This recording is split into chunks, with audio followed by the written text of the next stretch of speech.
बार जोर से सब लोग बोलेंगे, जय भीम, जय भीम। आज मैं समझता हूं कि इस देश नहीं पूरी दुनिया के एक बहुत बड़े महापुरुष के महापरिनिर्वाण दिवस के अवसर पे हम लोग एकत्रित हुए हैं। हम पूरे दिल से उनको अपनी श्रद्धांजलि अर्पित करते हैं और उनसे हर कदम पे हमें गाइड करें, ऐसा उनसे हम आशीर्वाद मांगते हैं। मैं उन्हें महापुरुष क्यों कह रहा हूं, मैं उनके जीवन के कुछ किस्से आप लोगों को सुनाना चाहूंगा। ये किस्से मैं पहले कई बार दोहरा चुका हूं, लेकिन आज फिर दोहराऊंगा ताकि आप लोग भी आगे जाके सब लोगों को इसके बारे में बताएं और ज्यादा से ज्यादा लोगों को उनके जीवन से प्रेरणा मिले, ऐसी मेरी इच्छा है। हम सब जानते हैं कि बाबा साहब एक बहुत बहुत गरीब परिवार में पैदा हुए थे। बाबा साहब दलित परिवार में पैदा हुए थे। उनके घर में खाने को भी नहीं था, 3 टाइम की रोटी भी नहीं मिलती थी, बहुत ज्यादा गरीब थे। छुआछूत इतनी ज्यादा थी उन दिनों में, इतनी ज्यादा थी कि स्कूल जाते थे अपनी टाट अपने साथ लेके जाया करते थे। क्लास में उनको घुसने नहीं दिया जाता था, उनको बाहर बैठा दिया जाता था। तो आप सोच के देखो, इमेजिन करो कि अंदर क्लास चल रही है, टीचर अंदर क्लास में पढ़ा रहा है और बाहर एक बच्चा बैठा है जो अंदर टीचर पढ़ा रहा है उसको बाहर बैठ के सुन रहा है। इस तरह से उन्होंने अपनी प्रारंभिक शिक्षा पूरी की। उनको पानी भी उस घड़े से पानी नहीं पीने दिया जाता था जो घड़ा बाकी बच्चों के लिए होता था। इस तरह से करते करते उन्होंने अपनी प्रारंभिक शिक्षा पूरी की, उन्होंने स्कूल की शिक्षा पूरी की, कॉलेज की शिक्षा पूरी की। उसके बाद 1913 में वो अमेरिका में कोलंबिया यूनिवर्सिटी में पढ़ने चले गए। कोलंबिया यूनिवर्सिटी दुनिया की आज के टाइम पे भी दुनिया की सबसे बड़ी यूनिवर्सिटीज में मानी जाती है। कोलंबिया यूनिवर्सिटी में आज भी एडमिशन लेना नामुमकिन सा है। हमारे अपने बच्चे, आप सब लोग जितने यहाँ बैठे हैं, कई मंत्री बैठे हैं, कई एमएलए बैठे हैं, कई आम आदमी पार्टी के ऑफिस बेरर्स बैठे हैं, राज्यसभा मेंबर बैठे हैं। आप लोगों के भी बच्चे अगर आज कोलंबिया यूनिवर्सिटी में एडमिशन लेना चाहें, आसान काम नहीं है, बहुत मुश्किल काम है। तो आप सोच सकते हो कि कितने इंटेलिजेंट रहे होंगे वो, कितने प्रतिभाशाली रहे होंगे वो, कि 1913 में उनको कोलंबिया यूनिवर्सिटी में एडमिशन मिला।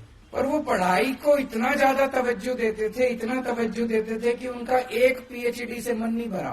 फिर उन्होंने दूसरी पीएचडी के लिए अप्लाई करा। कहाँ करा? लंदन स्कूल ऑफ इकोनॉमिक्स में। लंदन स्कूल ऑफ इकोनॉमिक्स में तो इम्पॉसिबल है एडमिशन लेना, इतना मुश्किल है एडमिशन लेना, आज की डेट में भी इतना मुश्किल है एडमिशन लेना। उनको लंदन स्कूल ऑफ इकोनॉमिक्स में एडमिशन मिला। वहां वो पढ़ने के लिए गए, बीच में उनके पैसे खत्म हो गए, वो थोड़े दिन के लिए वापस आए, थोड़े पैसे इकट्ठे किए, फिर दोबारा वो गए और दोबारा उन्होंने जाके अपनी डॉक्टरेट पूरी करी। उन्होंने बहुत ज्यादा शिक्षा को महत्व दिया, बहुत ज्यादा। मैं तो कई बार ये सोचता हूँ कि वो टाइम के पहले, हमारे देश का दुर्भाग्य है कि टाइम के पहले हम लोगों को छोड़ के चले गए। अगर 10 साल और रह जाते, वो 15 साल और रह जाते, मैं समझता हूँ कि अपने जीते जी वो देश के सारे सरकारी स्कूल ठीक कर जाते। आज 75 साल हो गए देश को। 75 साल में इन सारे लोगों ने मिलकर देश के सरकारी स्कूलों का बेड़ा गर्क कर दिया। इन लोगों शिक्षा इनके एजेंडा में ही नहीं है। कोई पार्टी नहीं चाहती कि देश के बच्चों को, गरीब बच्चों को शिक्षा मिले। अकेला वो शख्स, मैं उठा के देखता हूँ इतिहास, पूरे इतिहास में आजादी ने बहुत बड़े बड़े सूरमा पैदा किए, अकेला वो शख्स है जिसने शिक्षा को महत्व दिया और किसी ने शिक्षा के बारे में बात नहीं करी। आज भी आप देख लो, इन सारी पार्टियों ने हमारा सारा एजेंडा चोरी कर लिया। सबसे पहले तो हम ही थे, हम जाके कहते थे केजरीवाल की गारंटी, केजरीवाल की गारंटी के कहते थे कि नहीं कहते थे। अब ये वाले भी कह रहे हैं गारंटी, वो वाले भी कह रहे हैं गारंटी। घोषणा पत्र, संकल्प पत्र, मैनिफेस्टो, सारे गारंटी, इसकी गारंटी, उसकी गारंटी, सारे गारंटी दे रहे हैं। सारे फ्री बिजली की बात कर रहे हैं, सारे फ्री इसकी बात कर रहे हैं, उसकी। शिक्षा की बात आज भी कोई नहीं कर रहा। शिक्षा की गारंटी केवल और केवल आम आदमी पार्टी दे सकती है। क्यों? हम बाबा साहब अम्बेडकर के चेले हैं। मेरे पिताजी, मेरी माताजी, मेरे दादाजी, मेरे नाना जी, मेरी नानी, मेरे मामे, दूर दूर तक मेरी पूरी रिश्तेदारी में कोई पॉलिटिक्स में नहीं है। हम पॉलिटिक्स से नहीं आए। ऐसे ही सारे हमारे एमएलए हैं, हमारे मंत्री हैं जो बहुत आम जनता के उससे आए हैं। हम शिक्षा के महत्व को समझते हैं कि अगर एक परिवार के बच्चे को शिक्षा मिल जाए, उस परिवार की तो वो तो गंगा नहाया हो जाता है, वो परिवार उसका तो फिर बेड़ा पार हो जाता है, उसकी गरीबी भी दूर हो जाती है, उसकी कई समस्याएं दूर हो जाती है। और अगर किसी परिवार के बच्चे को शिक्षा ना मिले तो आने वाली पीढ़ी दर पीढ़ी वो पिछड़ा ही रहता है, वो आगे नहीं बढ़ पाता। तो शिक्षा सबसे जरूरी है, ऐसा हम लोगों को वो है। तो सबसे ज्यादा हम लोगों ने शिक्षा पे जोर दिया। और जितना मैं सोचता हूं, मुझे लगता है कि जानबूझ के इस देश के अंदर 75 साल जानबूझ के लोगों को अशिक्षित रखा गया। 2 मंत्र थे बाबा साहब की जिंदगी के, संघर्ष और सेवा, और हमारे ऊपर ये दोनों लागू होते हैं। तो तब मेरे को अब लगने लगा कि आम आदमी पार्टी तो पैदा ही संघर्ष के लिए हुई है। जो जो आम आदमी पार्टी में आए वो ये सोच ले भाई ये कांटों का ताज है। तो एक तो संघर्ष से घबराना नहीं है। संघर्ष हमारे जीवन का सबसे बड़ा, आज आपके 3-4 नेता जेल के अंदर हैं।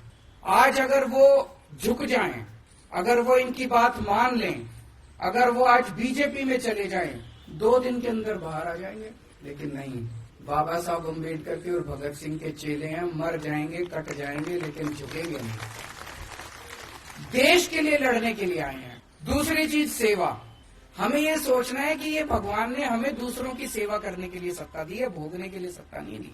तो इस सत्ता को हमें सेवा के लिए इस्तेमाल करना। उनको पता है दिल्ली अब आपसे कोई नहीं छीन सकता। दिल्ली के लोग आपसे बहुत प्यार करते हैं, दिल्ली के लोग आपको छोड़ने वाले नहीं है, इसीलिए वो छीनने के लिए अड़चन तो डालेंगे। तो अड़चनों को पार कर करके आपको सेवा करनी पड़ेगी। एक दिन ऐसा आएगा जब दिल्ली के 2.5 करोड़ लोग आम आदमी पार्टी के मेंबर होंगे, और एक दिन ऐसा आएगा जब देश के 140 करोड़ लोग आम आदमी पार्टी के मेंबर होंगे। और आम आदमी पार्टी से मेरा मतलब आम आदमी पार्टी नहीं है, मेरा मतलब मुल्क है। मुल्क के लिए काम करना है आपने। अगर कल को मुल्क और आम आदमी पार्टी के बीच में चुनना हो तो आम आदमी पार्टी को लात मार देना, मुल्क के लिए काम करेंगे। तो सेवा करनी है, संघर्ष करते रहना पड़ेगा, पूरी जिंदगी संघर्ष करना पड़ेगा। हताश मत होना, डरना मत। और आज बाबा साहब अम्बेडकर के। नमस्कार, मैं हूं मुकेश कोरी। आप देख रहे हैं कोली न्यूज।